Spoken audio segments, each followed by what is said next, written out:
I've been coming to the market a good part of my life. Actually, it is a good part of my life. I enjoy every minute I spend in this market.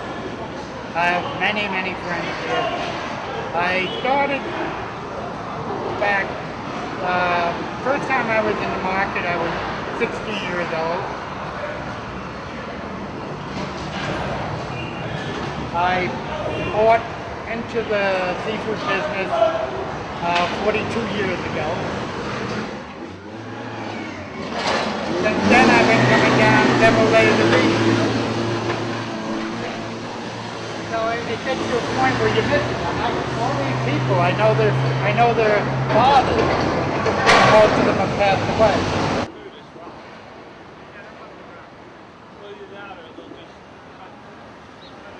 Across the street, Montauk Seafood. We just got a load of Tiny, who owns it now, and before that,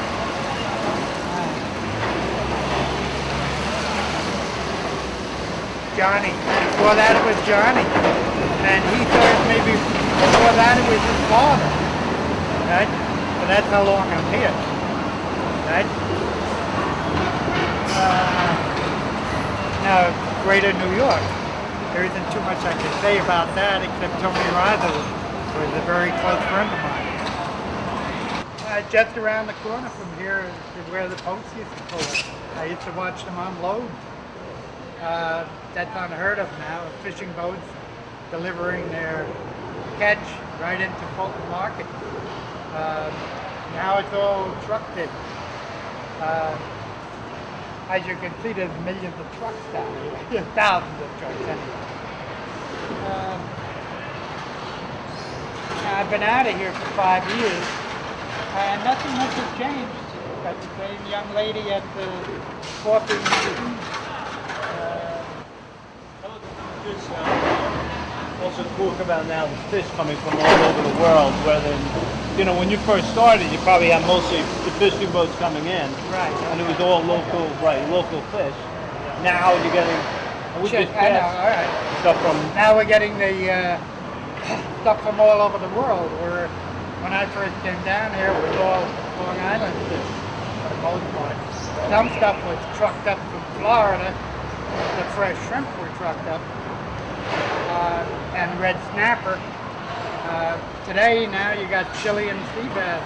You know, everything comes in from all over the world. As a matter of fact, once I even tried to set up an export-import business. I went to Italy and I had all these guys working with me, and it didn't work. But you know, you give it a shot.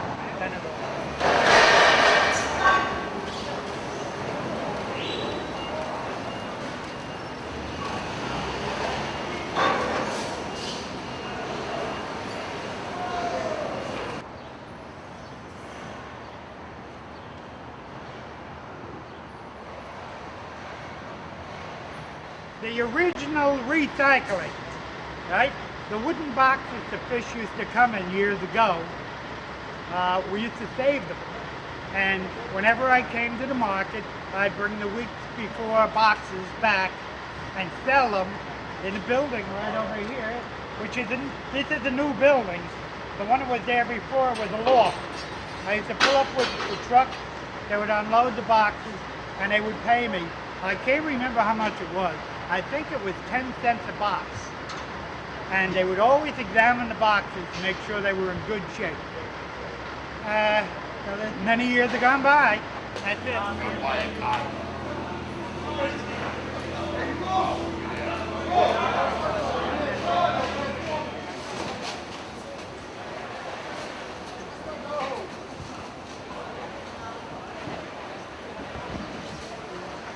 Sometimes we're right off the river, and we were here. I was down at the market one time when there was a hurricane nearby, and at high tide, I actually was across the street. If you look over there, I was across the street, and I followed a man that was taking an order out. He was pushing a hand truck. and his name was Tiny. I mentioned him earlier. Now Tiny obviously and I followed him through the street here, and I told him if he disappeared, I was going back. I wasn't going to keep going. And that's how deep the water was. The water actually got up to my waist and flooded most of the place.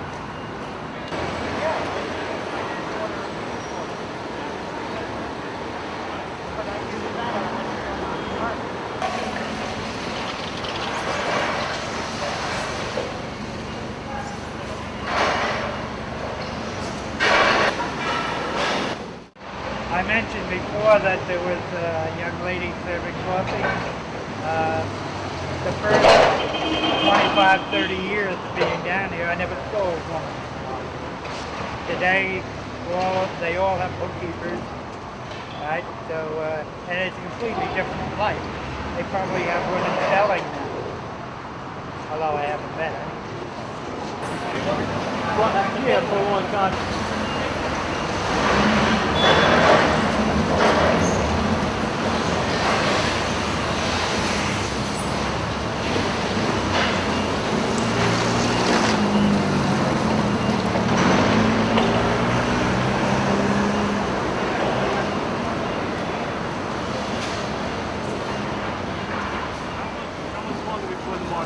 They decided to put this on the second week in August. So, Yeah, I saw the new market. I mean, oh yeah, I saw that too. yeah, I went with I'm on the New York Seafood Council, so I went over there. And, Let me tell you something. When this is stared down, you could tell kids, oh yeah, the market. But it's different when you show them the film. Right. It's totally different. Yeah. I see the market being shrink together. I remember walking along here with Tiny walking in front, with the water was this high. Forget it. It was on Friday. One Friday we got flooded. Forget it. It's an amazing place. And, you know, I always love like just walking out onto the piers and I mean, have your coffee out there and you really, sun rises. I mean, it was, pretty amazing. So, Hunt Point just won't have the same. It's not the same the way you conduct the business and everything. It's right. And the look of being the big boats and the. Remember the social crab? I used to sell the social crab that we go back to the old days. This is, Oh God! I used to well, they know because but they used to come when you would take a time off. when they were this big. I had them cutting the soft just one. I decided. Hotel and Prime for him, saving me two, saving me one. Because I used to do the social guys, then everyone okay, couldn't take it. It was the medium. The little one, medium, and $3, $5. Again, in 26 years, I know. Oh man, stories. This market, you could have making money if you want to work. You don't want to work. I mean, now it's a little bit more tough. But years ago, you got your chance, your opportunity. If you want to work, you don't want to work. How did you originally get down here? Did you just? It was, I think, it's 70 or 79. What happened was I was working on my own construction, and for whatever reason, we don't get along after so many years. Things we want to get out, whatever.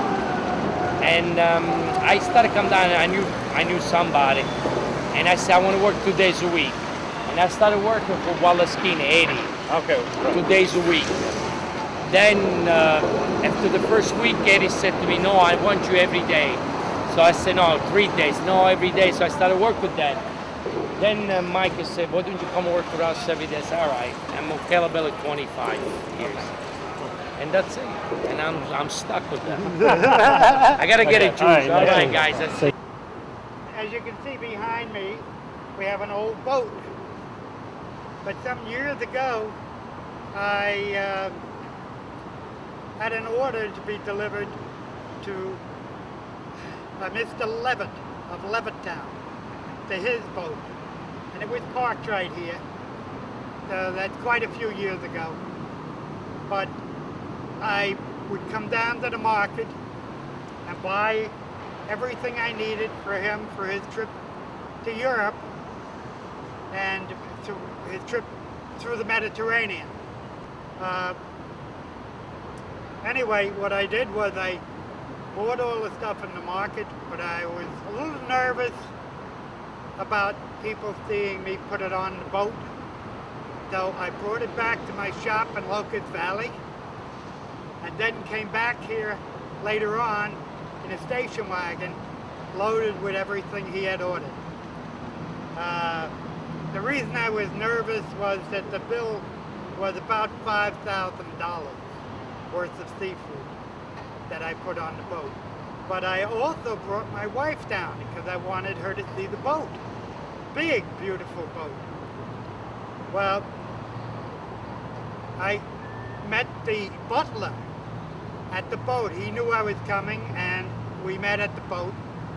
And it happens his name was Edward, same as mine. And he was a little darker skinned than I was. So we weren't related at all. But anyway, it was $5,000 worth of merchandise to put on the boat. And I had my wife with me, and I wanted her to see the swimming pool on the boat. But I couldn't get her on the boat because they had a manifest of the people that were due to come on the boat that day. And there was no woman figured in on it. So he couldn't get her onto the boat. So she had to look at me, and I waved down to her from the swimming pool. She made the trip all the way in here just to look at me wave to her from the top of the boat. Maybe I ought to tell you something about the boat. The boat had two captains. It was a very large boat. It slept, I think it slept 8 people and 12 in staff. So it's a pretty big boat. It was just, the whole thing was fantastic. Had 2 captains. One controlled the silver layout that with his controls, and then behind him with all glass just so he could see straight out was the other captain, and all of his controls were done in gold. Anyway, that said, it was a big, beautiful boat.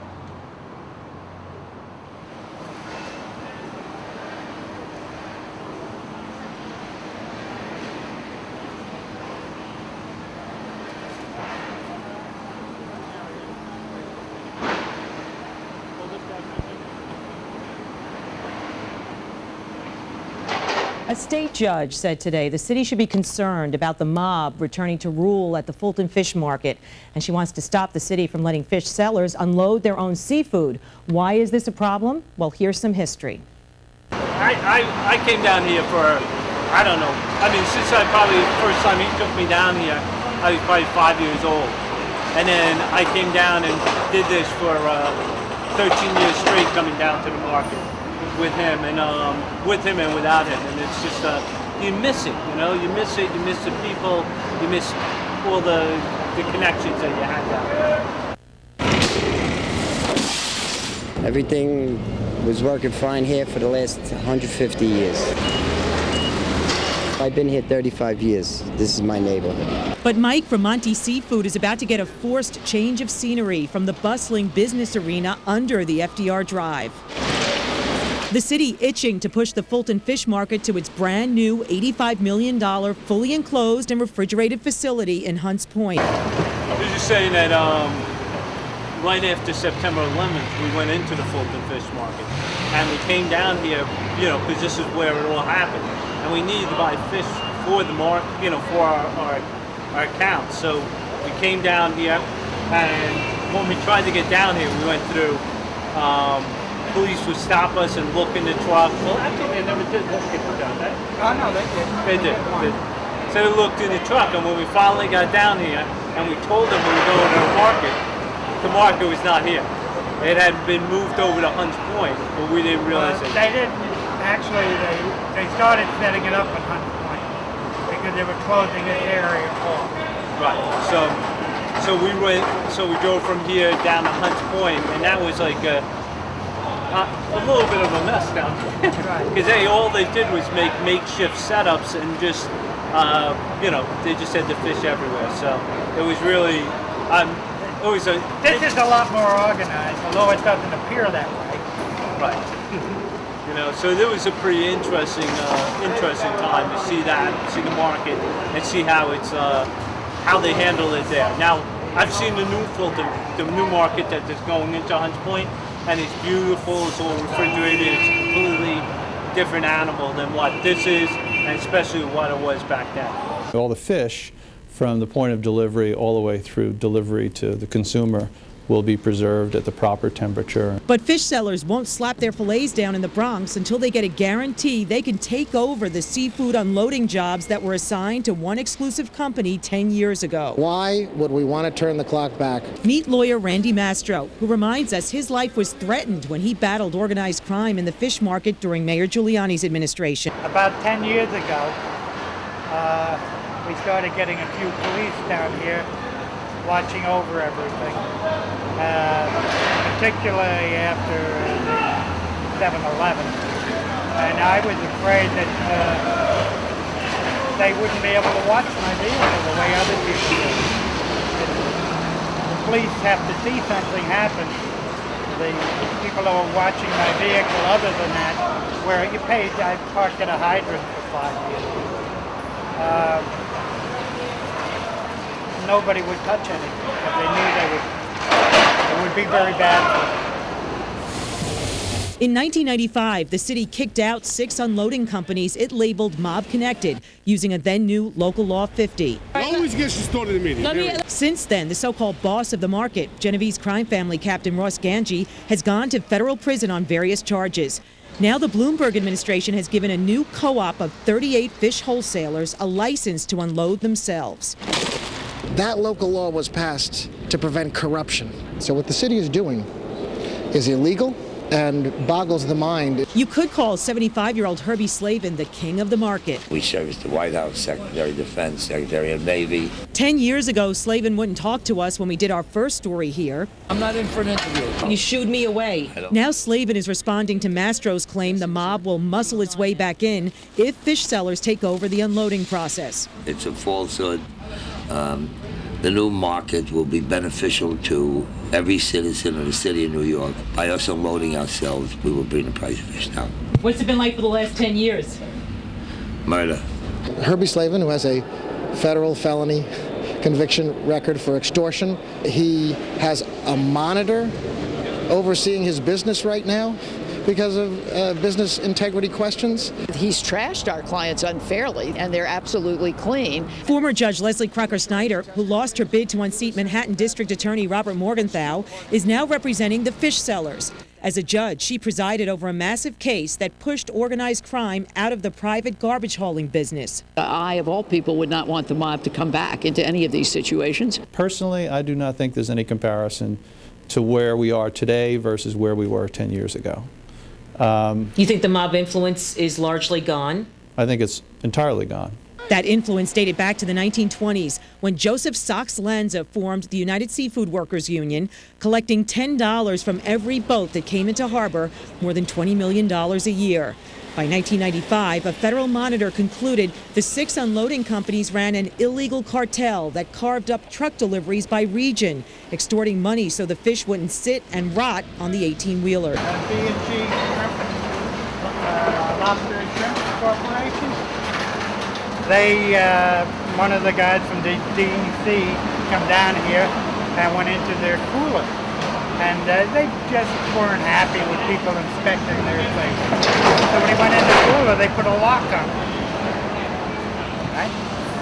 So I guess it was 15 or 20 minutes when the police arrived and took away the owners and handcuffs because he had a cell phone with him. The city says when the market moves to Hunts Point, it will cut the unloading time for fish in half, and that's because it has 19 new unloading bays to accommodate the semi-trailers. I was saying to him, it was interesting in the wintertime when we used to come down here. There would be fires everywhere, but against every pole, they'd build big fires.